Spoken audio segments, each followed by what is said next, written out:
Day 9. Why did you forget me? The dream was soft at first. Laughter bounced through the halls of the schoolhouse. Familiar voices, little feet on old boards, the rustle of picture books, and the creak of chairs too small for grown-ups. Elena smiled, cradling a warm mug in both hands, watching over her little kingdom. But the warmth turned, slowly, subtly. The laughter dulled, then faded. The floorboards groaned beneath an empty hush. She turned. The desks were vacant. The chalkboard was bare. Light filtered in from broken windows dusted in ivy. A robin fluttered near the rafters, then vanished. Then came the footsteps. A single pair, small, quick, insistent. A girl ran toward her. Dark curls, bare feet, her dress streaked with something dark. Her eyes were wide, frantic. "Why did you forget me?" the girl screamed, her voice splitting like glass. Elena stepped back, hands raised. "No, I didn't. I swear." But the girl's eyes bled, red tears trailing down her cheeks, thick and slow. "Why did you forget me?" Elena woke with a cry, breath ragged, heart pounding like a drum in her ribs. The ceiling above her was shadowed and still. Just a dream. She pressed her hands to her face. It was damp from tears that fell while she slept. She rose and stumbled to the basin, splashing cold water on her skin again and again until the mirror cleared and the ghost of the child was gone. She didn't remember the girl's name. She wasn't even sure she'd ever seen her before. A faint memory long since passed after years of forgetting. Her hands trembled slightly as she tied her shawl and stepped outside. The garden was quiet, peaceful, green things poking up from earth damp with morning dew. The geese honked gently from the neighboring path. The house Edric had offered stood silent behind her, a little crooked, but hers now. Putting the dream to the side, she got on with her day. She fetched the old tin watering can and began her rounds. Carrots, chives, wild mint, no children's voices in the breeze, no tugging on her apron, no laughter, just bird song and the sound of the village. She looked at the schoolhouse. Its empty windows stood there silently. How did the dream know the exact shape of her old classroom, right down to the cracks in the floorboards? She hummed to herself instead, pushing the memory aside, an old lullaby. No words, just notes. The mint leaves quivered in the breeze. Day 10. The Unclaimed. The morning light slanted through the forge windows in long golden bars, catching on iron dust and cooling steel. Brenna Forge Hand moved slowly through her shop, eyes scanning the scattered projects on her workbench. There were 4 blades in various states of completion, each laid out with deliberate spacing, half polished, half hammered. Beside them, a hafted axe with a carved pommel. Unfinished runes trailing off into nonsense. A set of horseshoes, unshaped and rusting. A belt buckle she'd etched but never hardened. Tools arranged in neat rows, except one, out of place. She picked it up. A small engraving chisel, worn from use. She turned it over in her hand. Its grip was warm, familiar, but she couldn't remember why she'd set it out. She walked to the far bench where her notebook lay, stained with oil, its pages crammed with orders, sketches, names. She flipped through it, looking for a clue. The axe had no initials beside it. Neither did the buckle. The sword she'd begun with the hooked guard. Nothing. She stared at the ink like it might rearrange itself into something legible. She could almost see the faces of those who'd come to her shop, smiling, bargaining, nodding in approval.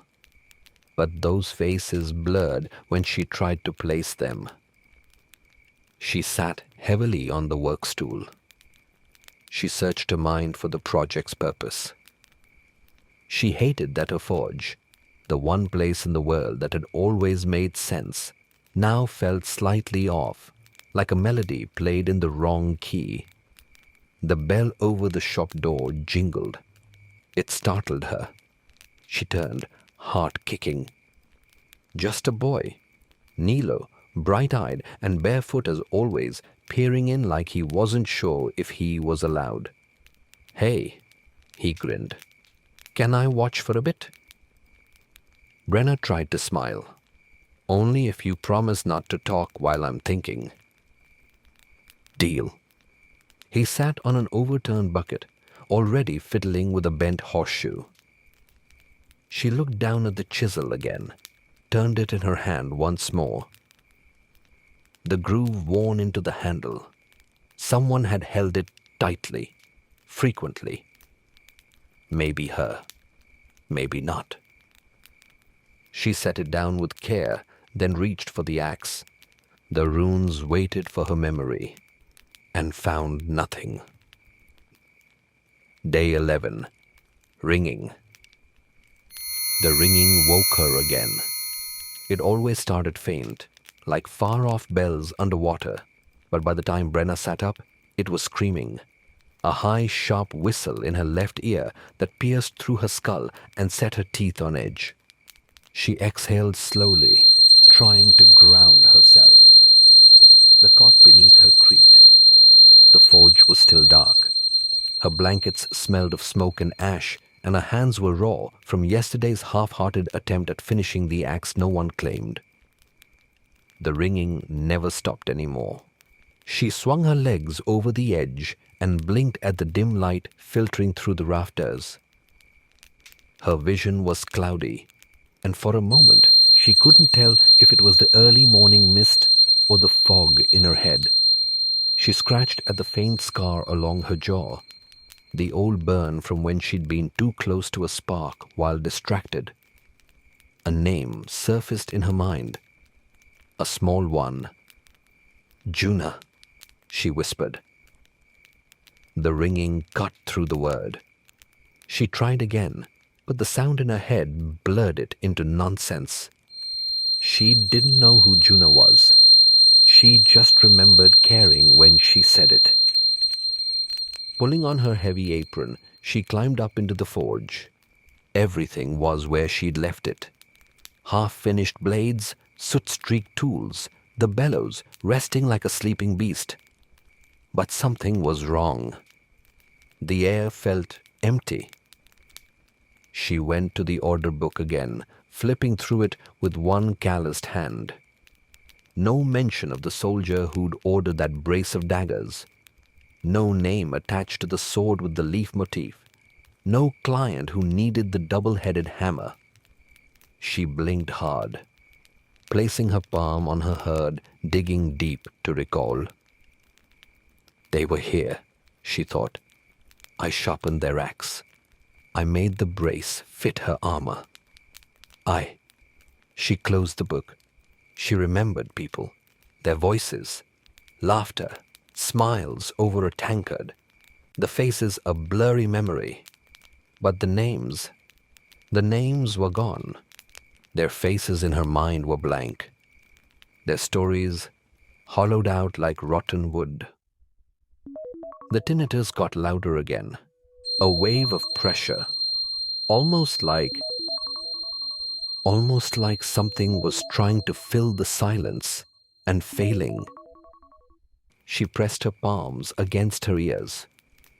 Her right ear still caught the distant sounds of the village, the wind, the crackle of chimneys starting up, boots on gravel. Her left ear gave her only that endless high whine. Someone knocked on the forge door. She could hear the banging through the ringing muffled. She started, heart pounding. When she opened it, she saw Thad standing there with a basket of bread, smiling like he always did. "Figured you might have forgotten breakfast again." His voice quieter. She took a moment to process the words. He said a mix of familiar noises, lip movements she has seen all her life. She took the bread with a murmur of thanks. He lingered, said something about geese fighting in the square, maybe a cart getting stuck. His voice was warm, but she didn't hear most of it. Her eyes drifted over his shoulder to the market. Fewer people. Or was it just early? She tried to picture the stalls, the faces, the names. Thad said goodbye. She waved, closed the door, then stood there for a long time, alone with the ringing. Day 11 continued. The hollow places. Brenna stood in the forge doorway, the bread still warm in her hands. The village square was waking. Carts creaked, shutters opened. A few birds pecked at the frost-softened ground. Normal, familiar, except it wasn't. She leaned against the frame, eyes scanning the morning haze. Then she saw him. Nilo, small and quick, darting between the fence posts and vegetable carts, arms pumping with a kind of frantic energy. He looked over his shoulder once, then kept running. Brenna called out before she thought to. "Hey, Nilo!" He skidded to a halt halfway through the square, one foot kicking up gravel. She stepped forward. "Where's your brother?" His expression shattered, just for a second. A flicker of raw confusion. Not childish forgetfulness. Terror. Like she'd asked him to remember the moment the world broke. Then it was gone. His mouth opened in a half smile. "My, I don't," he said. "You must be thinking of someone else." The world tilted slightly. Brenna's balance became unstable. Brenna's grip on the basket tightened. "You said he was. I remember. He called you little brother." Nilo stared at her. There was a flicker of something behind his eyes. Not denial, not disagreement. Just emptiness, like the thought had nowhere to land. "I think you're mistaken," he said carefully. Then, louder, like someone might be listening, "I should go help Miss Elena. She's showing me how to dry mint leaves." He turned and ran again, this time slower, posture stiffer. Brenna didn't move. She watched him go, her ears ringing louder than ever. That left side pitch slicing into a skull like a chisel. When she looked down, she realized she'd crushed the corner of the bread basket. Her hands wouldn't stop shaking. Day 11. The quiet hollow. Brenna exhaled slowly, feeling the breath rattle in her chest. The forge's heat hadn't touched the morning chill, and the ringing in her ears made the world feel far away, unanchored. She turned to retreat back inside, but caught a figure moving near the market square's edge. Miss Elena. She walked slowly, cradling something wrapped in a shawl. Not a child, Brenna realized with a slow blink, but a basket. A bundle of dried herbs and folded linens. No children danced around her legs. No soft voices called for her attention. For a heartbeat, that struck Brenna as wrong. Then she scolded herself. The children must be playing somewhere nearby. Or maybe they were older now, off helping families. Still, something in Elena's posture nagged at her. Too measured, too alone. "Morning, Elena," Brenner called, gently, stepping down from the forge stoop. The young woman paused, blinking as if just noticing her. "Oh, morning, dear. Lovely light today, isn't it? Makes the dust sparkle."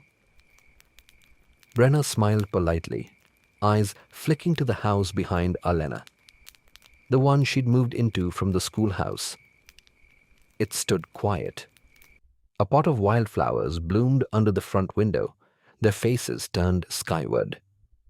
"Didn't see the little ones with you today," Brenner said, voice soft. Elena tilted her head. Her smile faltered. "The little ones?" she asked. "Your students?" Brenner said, trying to keep it light. "Luna and the others?" Elena stared at her, brows slowly furrowing. "I haven't taught in a while," she said with a chuckle. "No more children require my guidance in the village these days." Brenner wondered in a while. How long ago did Elena stop? No more children need schooling in the village. Nilo was not ever really much for school. She held up one hand, still strong, still sure. Lying. Brenner's ears rang louder. "But I'm keeping busy," Elena went on. "The house is a blessing. So much sunlight. The geese have taken over the garden. Silly things." She lifted the basket slightly. "Thought I'd bring some lavender to the chapel. Might help with the incense smoke." Brenner watched her walk away. Her heart beat too loud in her ears, and her hands, burned and battered from years of forging, felt suddenly useless. She turned slowly, stepping back into the forge. On the wall near her workbench hung a small hammer, carved from cedar wood, the handle worn smooth. She had made it for a child, a gift for helping sweep the floor. Juna. Brenner stared at it for a long, long time, but the name slid from her mind like oil from water. Her heart was racing. Memories and dreams collided. What was real? What was manufactured? The name that slipped. The forge grew colder behind her. Brenner stood there, the cedarwood hammer still in her hand, thumb brushing its smooth handle. It was a child's toy, the sort you'd give a young one to mimic your work. She had made it with care. For Juna. The name pulsed behind her eyes, hot and bright like a spark from the anvil. And then she stepped outside again, her boots crunching the gravel as she scanned the path. Elena was still near, just passing the chapel fence. Brenner didn't think. She called out with sudden, aching urgency. "Oh, Juna, hi." Her voice cracked. Elena froze. Her body went rigid, like a marionette with its strings pulled tight. She turned slowly, her basket tilting slightly in her arms. Her face searched the air as if trying to place a voice in fog. Then her eyes widened. Her lips parted. She looked at the empty street. "Where is she?" she whispered. Tears fell in streaks down her cheeks. They rolled freely, silently, like rain from a statue's eyes. Her knees buckled just a little, and the basket slipped. Brenner rushed forward, catching it before the herbs could scatter. Elena's mouth trembled. Her hands reached for something. Someone who wasn't there. Why did she? She was just here, just here. Brenner reached out, but the moment was already crumbling.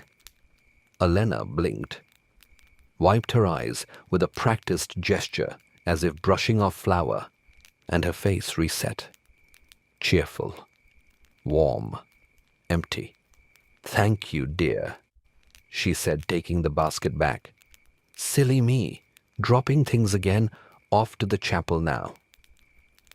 She turned and walked away, humming a gentle lullaby with no words. Brenna didn't move. The world rang again, high and sharp and merciless, in her ears. She gripped the cedar hammer so tightly, her hand ached. She didn't call the name again. She wouldn't have known who to say it to. The letters sent. The shop was quiet that evening. Too quiet. Brenna sat at her workbench, the forge long gone cold, the hammer untouched. She had swept the floor 3 times, reorganized a shelf twice, but the fog in her thoughts wouldn't lift. She sat, paper before her, ink well, quill, a folded cloth over her left ear to dull the ceaseless ringing that grew louder with each day. Her handwriting was shakier than she remembered. To Ireland of the Northern Pike. If you are alive, if you remember our village, I beg of you, return. Something is wrong here. I don't know if the names in my head are real, but I remember yours. Come, please. She hesitated, then folded the letter and sealed it with a scrap of wax from an old candle. The second letter went to the guild. To any active guild hall. Please send a representative to the village. I believe something is affecting our village, our memories. I cannot explain it well. I am the blacksmith, Brenna Forge Hand. People are missing, but no one remembers. Please, come quickly. She found the merchant, Halric, a spice runner who stopped through once a season, and pressed both letters into his hands. He was preparing to leave by dawn. Halric looked down at the letters, then at her face. Something in her expression made him hesitate. Odd requests, Forge Hand, he muttered. Just deliver them, she said. Please. He nodded slowly. Something feels off about this place lately. Like the air hums wrong. I'll make my way fast. He tucked the letters into a pouch beneath his coat. As he mounted his horse cart, he didn't wave goodbye. He didn't whistle like he usually did. He just rode off, eyes forward, coat high, boots tapping. Brenna watched him until the road vanished in the dusk. The forge behind her remained dark. She clutched the wax-stained candle stub in her hand, whispering to herself like a warding spell. They're real. They were real. The wind offered no argument. Day 11. The record on the walls. That night, Brenna did not sleep. The forge lay dark, the embers long since dead. But she lit no fire. Instead, she took a coal from the bin, still dry, still intact, and began to write. Not on paper, on stone. She cleared a wall with her arm, sweeping aside old schematics, gear hooks, and dusty runes she hadn't touched in months. With the charcoal in her hand, she scrawled with the force of someone trying to make permanence out of fragility. Juna, little, freckles, clumsy, favorite color green. Ren, missing front tooth, called me Auntie B. The fishing stall boy, he sold river trout. Nilo had a brother. The adventurer with the spear, she never blinked. There were more tables in the tavern, more laughter. The feast had 3 heroes, not 2. I saw them. Her hand began to cramp. She switched gold pieces and kept going, lower now, scribbling names across the stones like a child punished to repeat a lesson. The schoolhouse was full, full. Luna, Luna, Luna. She circled the name again and again, the coal crumbling at the edges. At the bottom of the wall, she wrote, If you find this and remember too, add what you know. Brenna stepped back, her hands blackened, her face damp with sweat and tears. Her head pounded from the ringing, but the wall still held. Just as the first rays of sun broke over the village, she pressed her hand to the cold stone, feeling the soot transfer to her palm. A shrine of memory. A tombstone for names no one else seemed to mourn. She turned, finally, and faced the forge, lit a fire, and hammered once, just once, so the village might remember a sound still real. Day 12. Dust in the light. The morning broke warm, gentle winds curling through the village like a whisper through old linens. Thad made his way down the worn cobbled path with a basket on his arm. Bread, a jar of plum preserves, and a wedge of cheese wrapped in cloth. The forge loomed ahead, quiet as it always was. He stopped at the door, brow furrowing. Why had he come here? He stared at the handle for a moment, uncertain, then chuckled softly to himself. Old habits, he muttered. This place hasn't been open in, 2 years? He turned to leave, then hesitated. Something tugged at him. He peeked inside. The forge was dim. The hearth was cold. Dust floated in the shafts of sunlight that cut through a crooked shutter. And the walls. He squinted, took a cautious step inside. On the far wall, words. Dozens of them. Names, phrases, notes that made no sense, that shouldn't make sense. He scanned them slowly, the basket lowering in his hand. A strange feeling gathered in his chest, like standing on a rooftop and not knowing how close you are to the edge. A single phrase at the bottom, written larger, messier, like someone had run out of time. His lips moved as he read it aloud, voice barely above a whisper. I sent for help. I always loved you, Thad. I'm sorry. Brenna. Thad stood in the still forge, basket untouched at his side. Dust caught in the sunbeams. The scent of old ash and rust lingered in the air. Outside, the village murmured with morning routines.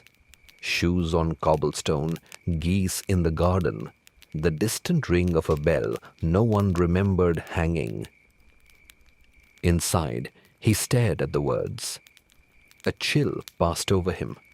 Not cold, not wind, just absence. He reached out, fingertips brushing the final message. I sent for help. I always loved you, Thad. I'm sorry. Brenna. He blinked. The letters seemed to blur. Behind him, the forge door creaked in the breeze. He turned to leave. Why had he come here again? He stepped out into the sun, the forge door swinging shut behind him. A whisper of dust followed in his wake, and the village carried on. The end.